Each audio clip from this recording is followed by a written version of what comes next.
science. What is it? We just don't know.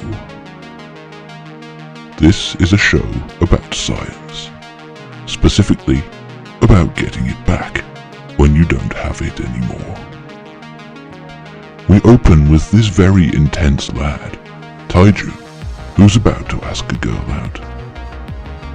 But such things are beneath the concerns of the world of mad science. Even so, we're still human. You gotta help a brother out. Here, take this. 60% of the time, it works every time. My boy instead relies on his own magnetism. Fucking magnets, how do they work? My boy meets his girl, Yuzuria. He has an audience. Awkward. Not that it matters. Events intervene.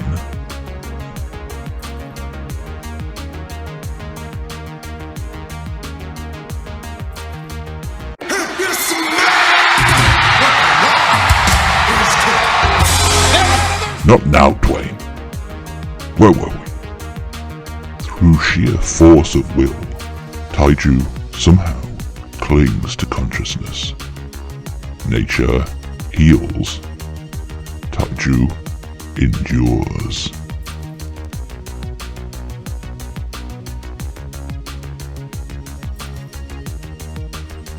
And soon enough, he comes out of his shell. Everyone else is still solid. Not everyone made it.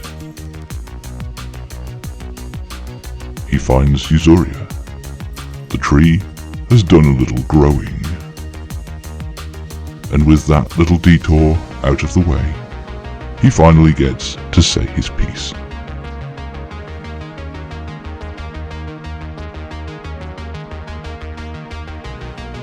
Follow the river downstream, big oaf.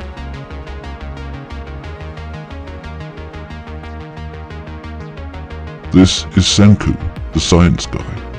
Dr. Delithification. Professor put some goddamn clothes on. It has been 3,700 years. How does he know? He counted. Killed some time, I suppose. He's already been up and about for 6 months. And he's already advanced to the Minecraft stage. But on this server, the reach of his ambition to build a 100-meter tall cock out of pure gold has badly exceeded his grasp. So he needs a player too, to help with all the grunt work.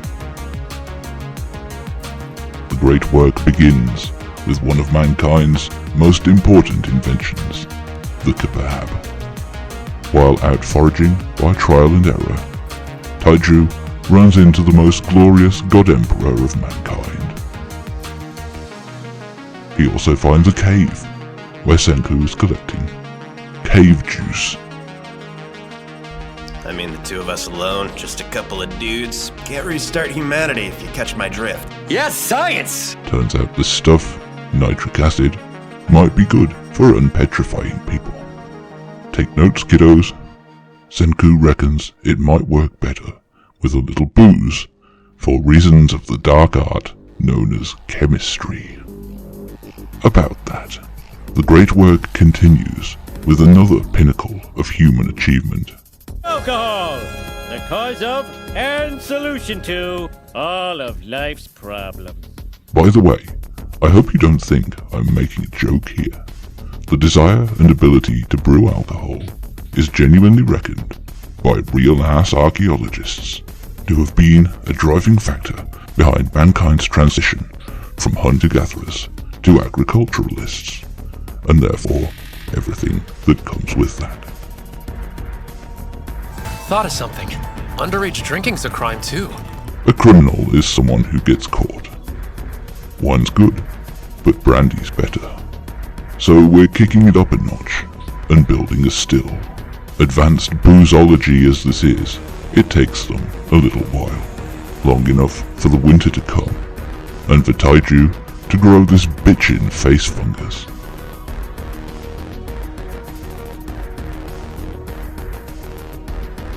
Spring comes. After much pissing about, they finally, at long last, crack the case. And Senku grins the smug grin of a postdoc who knows where his next grant is coming from. This episode is about willpower, specifically how it lets you overcome seemingly any difficulty and make the impossible possible. Of course, the message the show wants us to take is that the differentiating factor is science, which, if we're being real, has more than a little truth to it. But, and this is a point I expect I'll be making more than once in the near future, science is simply a tool. It can be used well or poorly, for good or ill, and it may not always be immediately obvious which is which.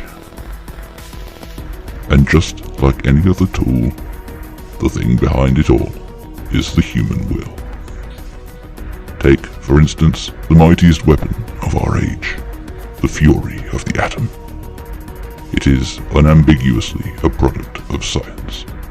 Perhaps as many as 200,000 people have already died by these products of science. Yet, perversely, they have brought a measure of peace to the world. Since their advent, global industrialized total war, with body counts in the tens or hundreds of millions, has become a thing of the past. And yet, to this day, they hang over us like a sword of Damocles, threatening to wipe our civilization from the face of the earth with half an hour's warning. What makes the difference? The human will to use the tools, or rather, in this case, to avoid using them. Senku, of course, is plenty smart enough to recognize this point, albeit in different words. Listen up, Big Oaf. Lesson 1. There are rules behind everything that happens. Science is just the name for the steady, pain-in-the-ass effort that goes into finding out what they are. I look forward to discussing supervillain ethics over the rest of this series. Like and subscribe for more.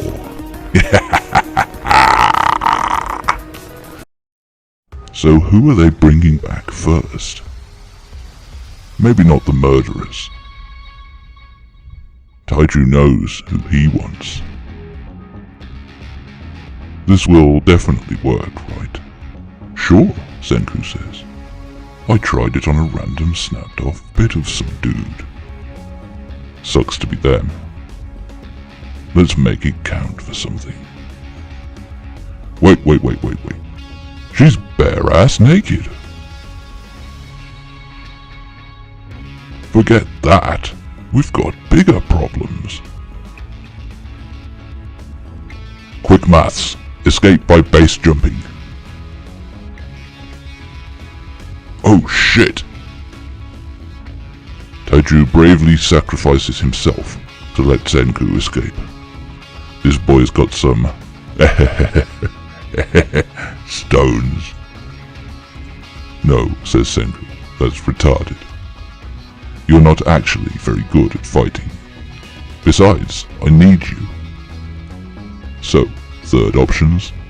Of course! The God Emperor, known in this era as Tsukasa.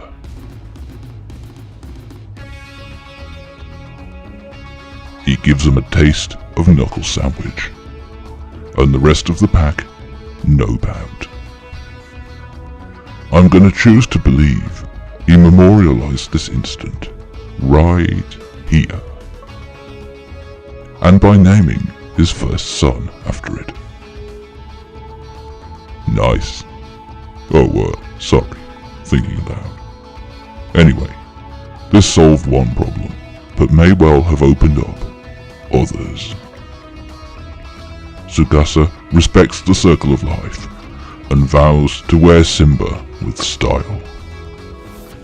He's impressed with their operation and earns his keep by hunting down wild boar and kicking them to death. Robert Baratheon says, "Don't try this at home, kids." He's also good for quarrying. Question: what's the most important component for a technological civilization? Smartphones! Dohohoho. Silly Taiju. Those are how you end a technological civilization. The answer, duh, is my main man, calcium carbonate, aka lime. Mash up some seashells and we're in business. What business exactly? 4 kinds. Agriculture, reduce soil acidity. Mortar, build stuff. Hygiene, make soap. And number 4? Well, Senku has his suspicions, so he keeps that one under his hair for now.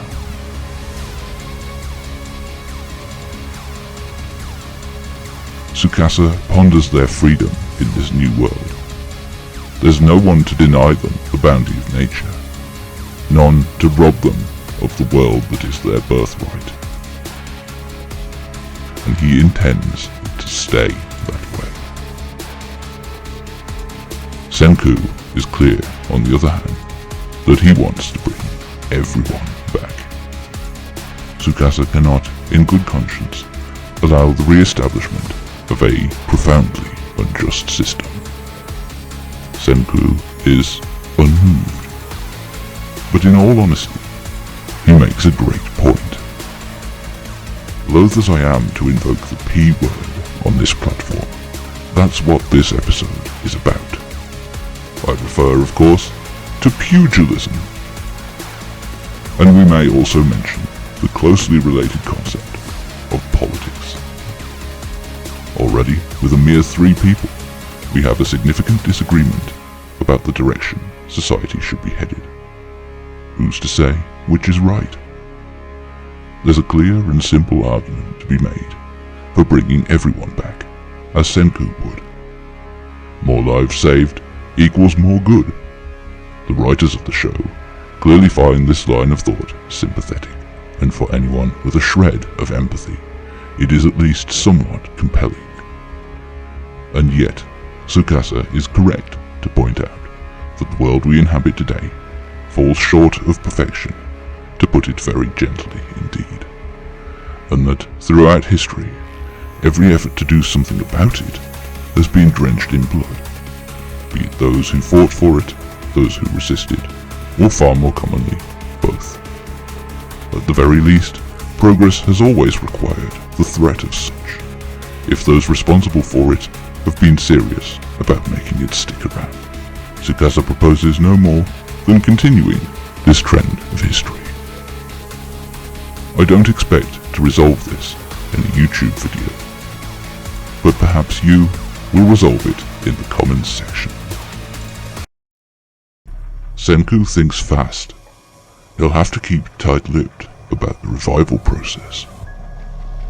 Taiju thinks a little less fast. Alright, time to end this sausage fest. Problem: not enough juice. How about I go get some? Asks Tsukasa. He reaches the cave and figures out it's nitric acid, and finds time for a little murder spree on the way home. Meanwhile, Senku and Taiju crack on with reviving Yuzuria.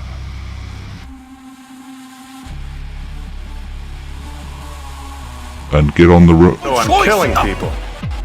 Huh. I'd say that's a matter of perspective. Too late.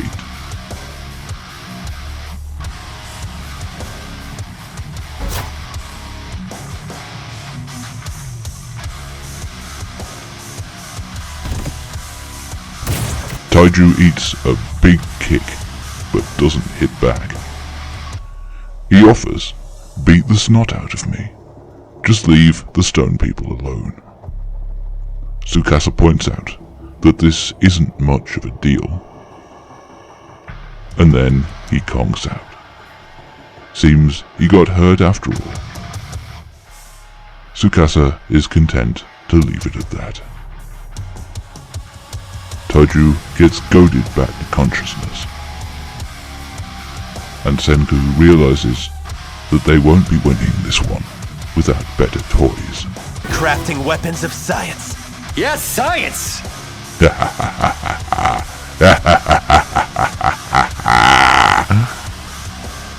Alright, steady on. So they hit the road. But there aren't any roads, so they get lost.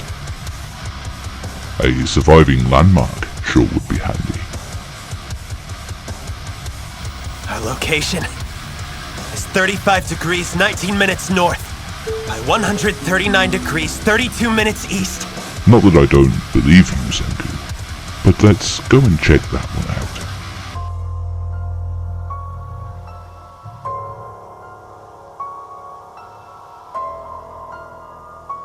Well, someone's done their homework. For Yuzuria, it's a lot to take in. For Senku, it's a chance for some navigation upgrades, at the price of some slight heresy. Next stop, Hot Springs. So what is this weapon of science we're out here for anyway? Why, it's the boomstick, of course. Which, as a plan, is all well and good, but Tsukasa immediately sees right through it. This episode is about power. Mao Zedong said that power grows from the barrel of a gun. Senku clearly intends to demonstrate that he's right.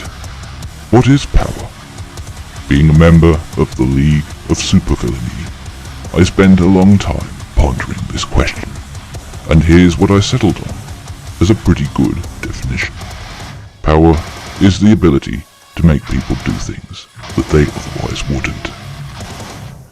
Now, that can mean what Senku clearly intends here, but it can be achieved through other means too, all of which are equally valid, and many of which we will see in later episodes.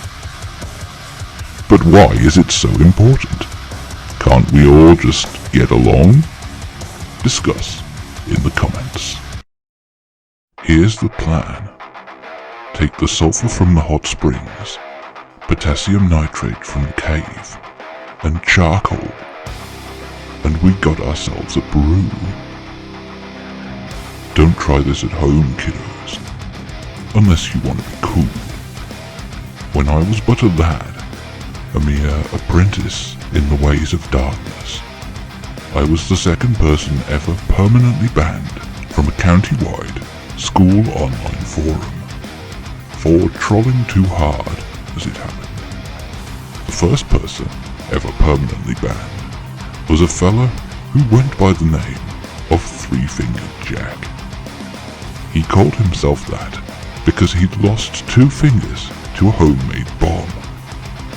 While it makes for a great story, personally, I'm glad to let someone else tell it and keep the fingers. They grind it up with the wrong type of rocks, and very nearly meet the same fate as my good friend Three-Fingered Jack. A smoke signal. Another player has joined the chat. Senku isn't the sort of man to listen to his gut very often, but it's speaking to him loud and clear. Signal back. Tsukasa closes in and scores a hostage. He points out, again making a great point, where this whole gunpowder thing leads. He tries to threaten the revival juice recipe out of Senku. Senku calls his bluff. More to the point, Yuzuria calls Senku's bluff. Knowing when he's beat, Senku spits out the formula. Now he's got all he needs. Tsukasa can kill him and be done with it. But on balance, he would really rather not. He makes an offer, knowing Senku won't lie about what he holds most dear. Stop trying to revive everyone, and you can live. Deal? Senku thinks back to the before times. He's always been a big nerd. It's his whole life, and he's always leveraged it against taking any guff. On consideration, that would be a no deal. Taiju senses something wrong and rushes back.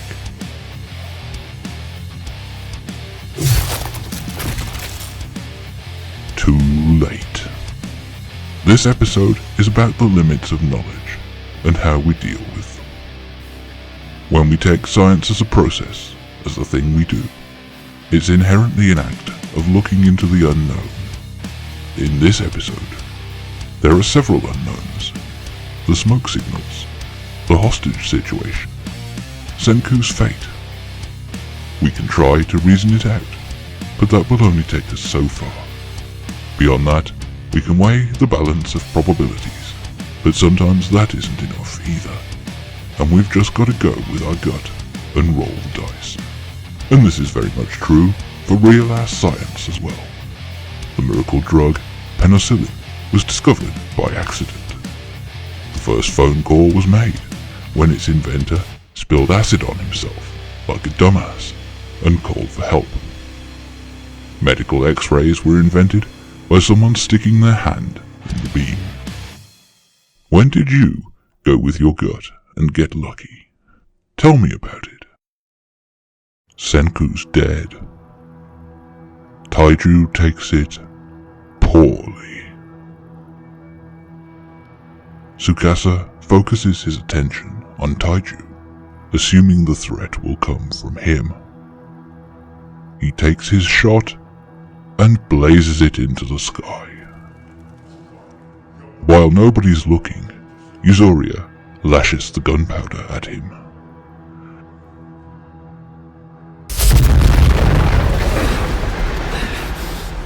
Cool guys walk away from explosions in slow motion. Even cooler guys just stand right next to them, unaffected. Taiju reasons that self-sacrifice is not in Senku's game plan. Not due to selfishness, but purely because he can do better than that. They recall him cricking his neck all the time. He never used to do that. Then they remember healing the bits that didn't quite get depetrified first time round. And just like that, it all makes sense.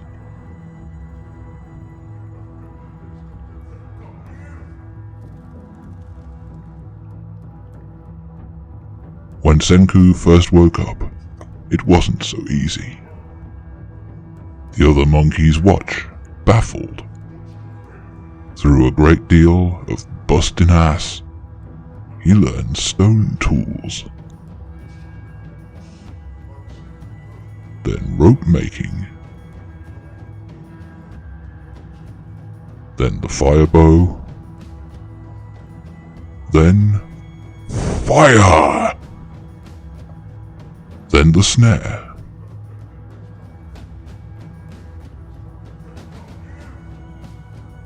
Then, the most important science of all, barbecue. And finally, sartorial elegance.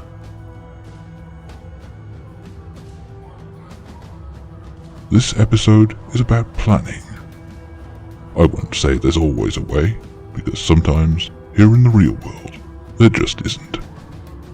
But I sincerely believe that our options are often much more open than is immediately apparent. How do we see how far they can go? By simply following them through to their logical conclusions. Taiju puts it all together and comes up with a plan that delivers him and Yuzoria a win.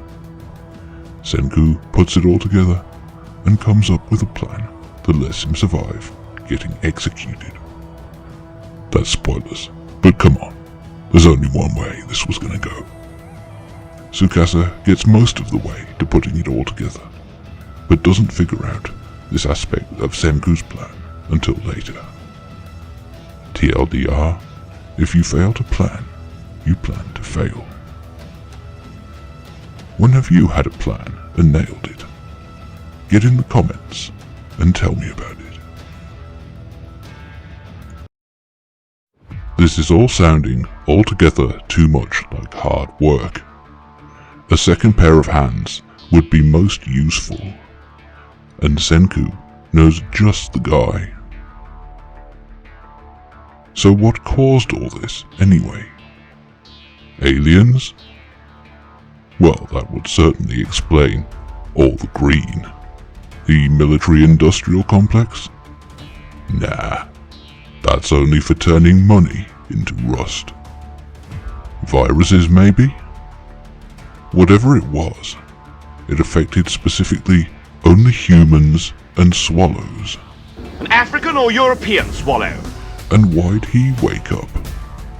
He puts it all together and figures it's something to do with the cave. Nitric acid. It works. But only on him. Why? There's a most charming parallel. A year apart, they're both desperate to wake each other up. Neither can do without the other. And what do you know? Senku is back in the game. His mortal wound is healed. It's good to have you back, bro. The depetrification! It's a lifesaver in a time without doctors! It's Dr. Stone! Senku's been thinking. He's got a big plan already. Now he knows how to wake people up. Tsukasa will be building an empire. An imperium, if you will. Taiju and Yuzoria are to infiltrate it. Senku will find whoever made the smoke signals. Before they part, Yuzoria gives Senku a science flag she made him. Tsukasa gets stalked by this cute elf lady. Being the God Emperor though, he is most proficient at blessed melee combat, and will be taking no guff from no Eldar. He quickly figures out, from how she describes things, that she wasn't awakened from petrification. She's a native to this era.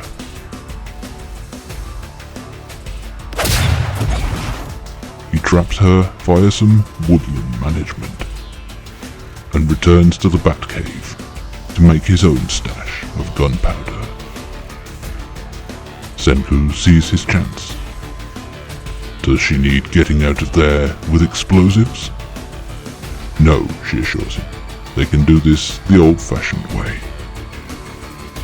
She introduces herself as Kohaku. Senku introduces the block and tackle. This episode is about assumptions. Tsukasa assumes Senku has been dealt with. The rest of the gang have to be careful to let him continue to think so. Taiju assumes, without knowing what it was, that Senku would never give up and had a plan, and was shown to be on the money. Kohaku assumed that Tsukasa was an asshole, and more to the point, that she could take him in a fight. Whenever we try to understand something, we must always start from the assumptions we hold. One way of looking at the scientific process is as a way of figuring out which of those starting assumptions are bullshit. Sometimes we see things that would seem to show some of our assumptions are wrong and need to change. But what actually happens is that we pick the wrong assumptions to alter. For instance, in a past life, I had a chance to go to a gig by the band Pendulum. At the time, I thought it was dumb, chav shit for knuckle-dragging morons. Later, I realized I was right about their music, but wrong that it wasn't for me. That shit rocks. I assume that if you're still watching by this point, you're digging this channel. Slap the subscribe button and get a little more evil in your life. Before heading back, Kohaku picks up a big jar of piping hot spring water. Senku offers to be a gentleman. It goes poorly. So he reinvents the go-kart, followed shortly by reinventing the big crash. But that's okay. They're basically home. Around 40 adults live in this village. They clearly have no particular scientific knowledge, but their settlement could well have been here for centuries. The bouncers won't let Senku in, so he blows soap bubbles at them. Bouncers and soap don't mix in the future either, so they retreat and let it be the next guy's problem. The next guy has entered the chat. This is Chrome, sorcerer of the village. Yes, that Chrome. They go to a safe radius in the woods for a terrible battle of sorcerous power. Chrome chucks some shit on the fire and makes it change color. Senku guesses at once how he did it. Oh shit! Alright, time to bring out the big guns.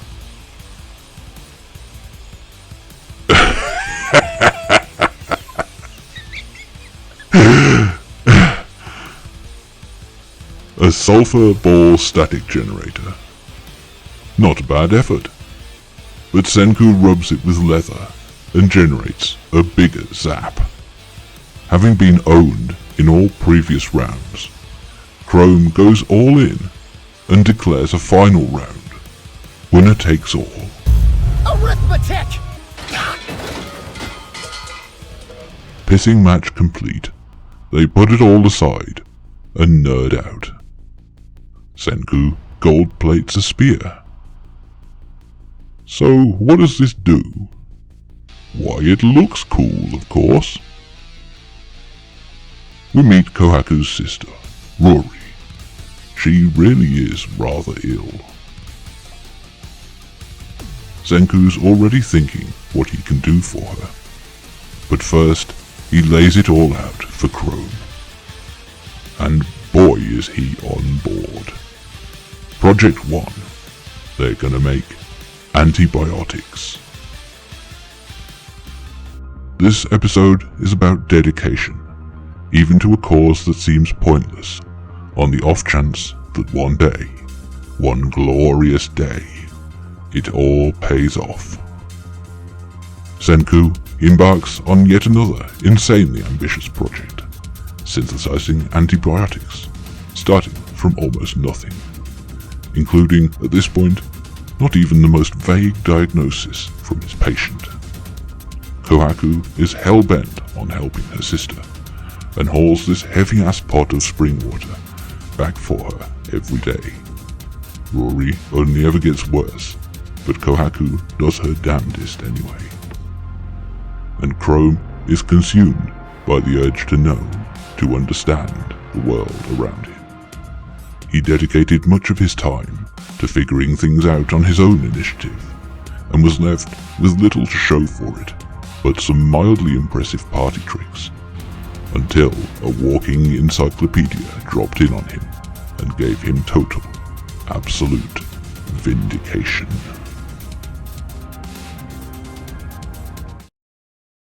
Senku's already feeling some pre-smugness. Antibiotics are gonna be a big ask, though. We begin with the reinvention of the compass. And because they have magnets strong enough to make a compass, they have magnets strong enough to gather black sand and make iron. this extremely adorable kid, Suika, comes to help. As we leave the Stone Age, skip the Bronze Age, and jump straight to the Iron Age, we're gonna need some serious fire. Much like jet fuel, a wood fire doesn't get hot enough to melt steel beams. Therefore, we need... propane and propane accessories. Not yet, I'm afraid, Hank. For now, we need bellows. But blowing all day is thirsty work. Just ask your mum. They need, if I may use a term for military strategy, more dudes. But to get more dudes, they'll need paying with something. Well, what do they want? Suika sets off to find out. These hot girls want Chad boyfriends. Specifically, this one wants one who will feed her well. This tubby git also wants some good grub. Okay. They gather millet, grind it into flour, chuck some eggs and meat and fish and stuff in, and make ramen. It goes down marvelously. With this mighty weapon, Senku can begin his supervillain era. Much like episode 3, this one is about power, but a very specific kind of it. Power, if you recall, is the ability to make people do things they otherwise wouldn't. And one way to achieve that, it turns out, is via a little give and take, also known as trade.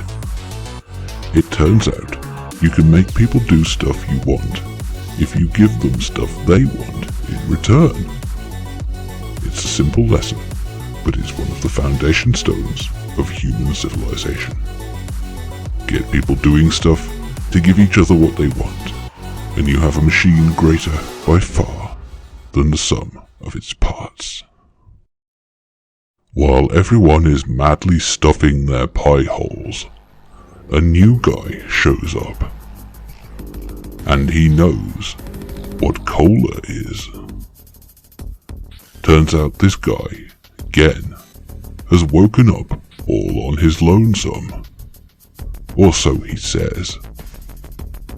Regardless, Senku gets them all slaving away on the bellows. I call this move milking the cow. There are probably other names for it. Ask your mum. Gen soon lets it slip that he's working with Tsukasa, but that the sight of smelting steel was quite enough to have him change sides, because he knows a winner when he sees one. Or so he says. Iron's ready. Gen deliberates over what he'll do. What can Senku offer to make not ratting him out worth it? And what's he gonna do with that iron? Neat as it might be, no sword is gonna impress him that much. How about a generator? Well, now we're talking. Shopping list. Lightning. Magnets. Oh yeah, and a way to stop Nathan Explosion here from taking the lightning as a sign from the gods to come and unalive them all. Gen offers his services on that last one. Oh, they disappeared! Did you see that? I can't believe that worked. Okay, time to ride the lightning and make some super magnets. They tempt the angry electrical pixies down to earth with Kinro's golden pimp spear, which blinged its last for the cause of science. Once Ginro's done gloating, they beat copper into a sheet, cut it into a big circle, and you got yourself a back-breaking manual generator. A pair of dudes to crank this sucker would be nice. If only electricity had some kind of use, like, say, coating things in gold. Senku has got a different use in mind, though. Electric light. I suppose this episode is about the power of bullshit. I've heard it said that if you're good at cheating, you'll never need to be good at anything else. This Gen fella shows how true this is. He wants a cushy life surrounded by comfort and bitches, and through his mastery of the black art of bullshitting, he has positioned himself pretty well to get it, no matter what happens. What stands out to me, though, is that there's one person he definitely isn't bullshitting, and that is himself. He knows what he wants from his life, and what he has to do to get it.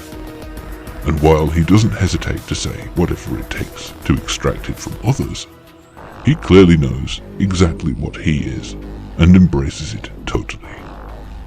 I couldn't say if there's any one universal path to a happy life and inner peace, but if I were to look anywhere, I would start looking here, with this douchebag. What do you think? We see Gen getting depetrified by Tsukasa as he assembles his Avengers. Tsukasa lays out his thinking. There's sinister music, so we know it's supposed to be bad. While Gen's pondering all this, Nathan Explosion comes straight out of the dark. Gen gets beat up and stabbed.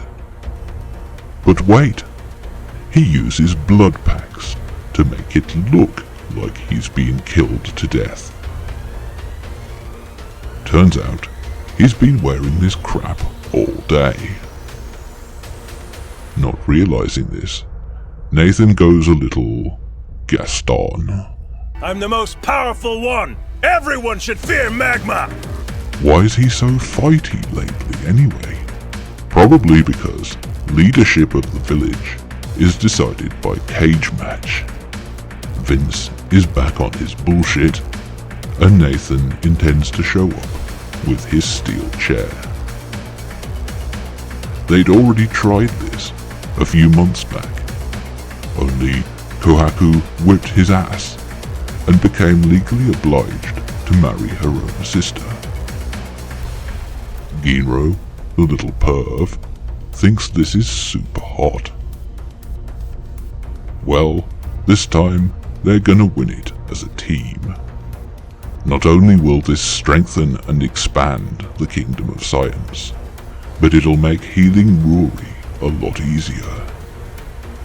So let the training montage begin.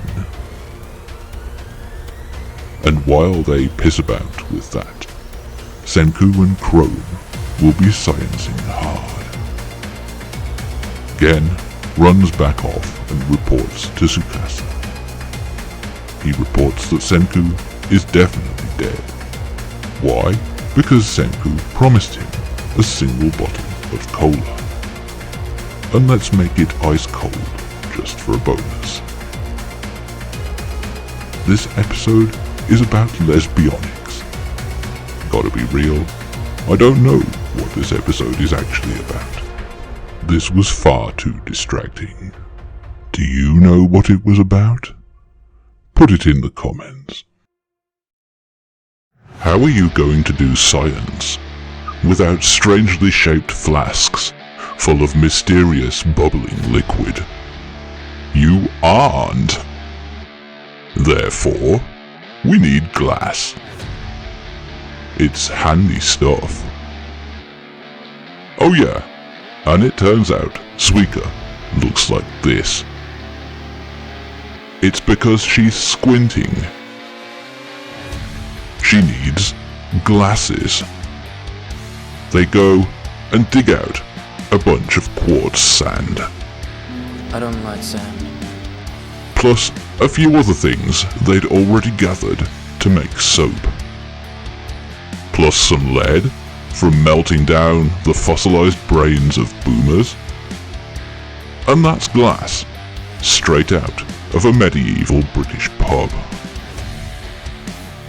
Senku reinvents the Dremel in order to shape this stuff into a lens. By trial and error, they dial it in to what Suika needs. And boom, one pair of watermelon glasses. It's no laser eye surgery, but it'll do. They upgrade their furnace and make a big metal straw to do glass blowing. But glass blowing turns out to be hard. They could really use someone with some actual talent. This old codger, Kasuki, made Kohaku's fancy shield, and the bridges into the village, and presumably other nice things. Chrome kidnaps him real quick, and Kasuki calls him an S&M pervert. They sit him down and make him watch them do it all wrong. Are they doing it so badly just to piss me off, he wonders, because it's working. He jumps straight in and immediately puts them all to shame. And soon enough, Science Christmas comes, and they have a whole-ass lab. Meanwhile, the Beatstick Squad are having difficulties. Kinro, it turns out, also can't see shit. But being a hard-fighting, hard-farting manly man, he won't admit it to anyone. Maybe making the spear tips shiny will help. You know, so he can see the end of his tickling stick. Plus, they'll look cool. They decide to go and bug Senku under that pretext. Senku agrees to make another shiny spear, but only a silver one, and only because they will need it for a very dangerous mission. This episode is about teamwork, or more precisely, it's about asking for help. It's sometimes altogether too tempting to not ask for help from anyone, to see the need for assistance from others as a personal or moral failing. Our society certainly wants us to feel that way. Hell, I've been guilty of this sometimes. But if we're really truly honest with ourselves, the problem is more one of ego. What's important? That you all get stuff done? Or that you get it done? The reality is that everyone's good at something, but nobody is good at everything. If anyone has convinced you that they are good at everything, what they're actually good at is bullshitting. Sooner or later, we will run into a circumstance we just can't handle on our own. When you do, cut yourself a little slack and ask those around you for a hand. The silver spear turns out to be part of the next step towards antibiotics. They go to the hot springs. The silver spear tip is their canary in this coal mine. It turns black.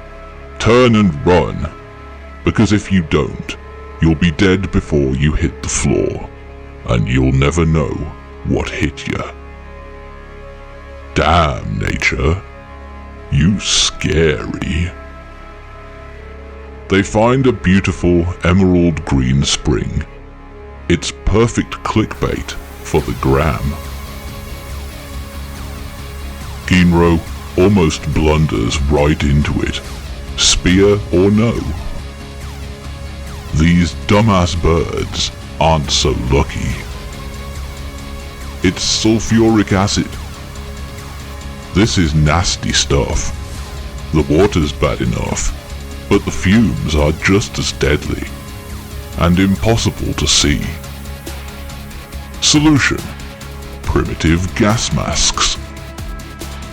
Senku is well aware he's taking his life into his own hands with this one, so he promises he'll pass as much scientific knowledge as he possibly can onto Chrome first. Chrome raises the great point that Senku is way too valuable to risk by himself. Go together and they can help each other out if it comes to it. The gas masks are backpack-mounted affairs. The filter is activated charcoal, just like your poncy middle-class water filters. They head back for round 2. Ginro is too scared. "Aw, come on, kiddo. It's only a little death." Time to do or die. Senku chooses yes. His reasoning is simple. Stand around flapping and hyperventilating, and the gas mask won't keep up with your breathing. So, be cool. Easier said than done, though.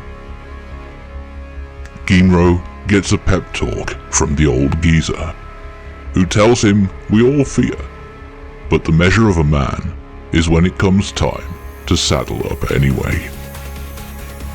And would you look at that, he's made a 3rd set of gas gear. Up at the spring we see a little, if you'll pardon my Canadian, bumblefuckery. Luckily, Ginro has got their backs.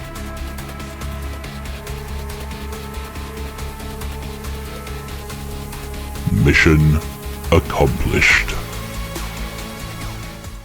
This episode is about responsibility. Ginro is responsible for not bumbling them into a cloud of poison gas. He probably wasn't the best choice.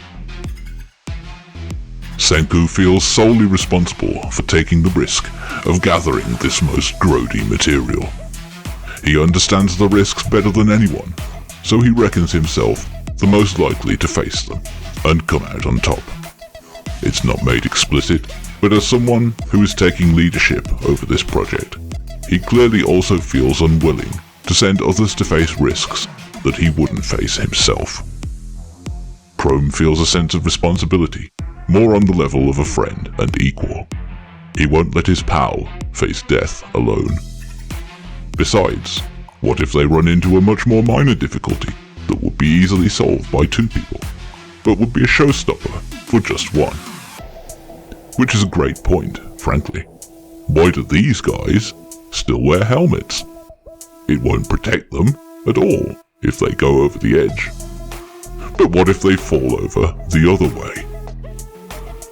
Ginro is also motivated past being a pussy by his sense of responsibility to his bros. In the end, that's what drives him to get up there and pull all of their asses out of the fire. I don't think it's inherently obvious who, between Senku and Chrome, was more correct here. Who do you think makes the better case?